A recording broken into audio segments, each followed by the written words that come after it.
Attempting to watch 1,000 games of football before the end of the 2026 FIFA World Cup. I'm going to be ranking every single one to find out which game is the greatest of the season. We're covering action in the MLS. It is the New York Derby as New York Red Bulls take on New York City.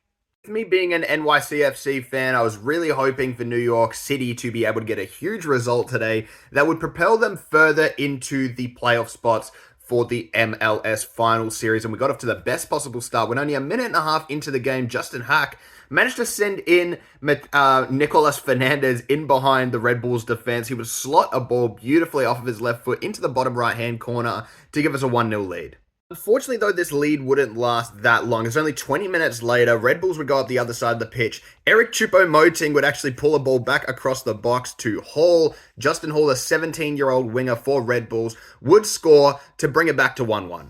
However, only 2 minutes after this, NYCFC would gain back their lead. A ball was whipped in to Pereira, who was sort of like near the edge of the box, but not really, just on a really tight angle.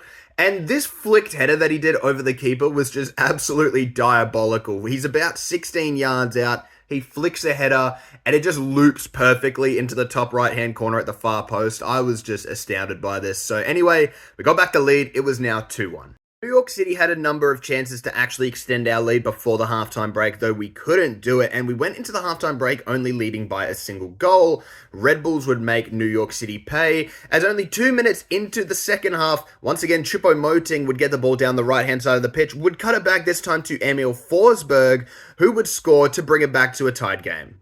New York City would have more chances to extend their lead, or to get back their lead, should I say, but couldn't do it until the 65th minute, when there was a chance off of a free kick. It was whipped in off the head of Pereira, who powered a header that was saved by the goalkeeper, but only as far as Thiago Martins, who managed to touch it home on the goal line, the captain, with a huge finish to make it 3-2. New York City would essentially dominate pretty much the rest of the game. There was about a 5-minute brief spell at the end where Red Bulls actually got quite close to equalizing the game, though it wasn't enough. New York City running out 3-2 winners in the Hudson River Derby, or the New York Derby, as most people like myself would call it.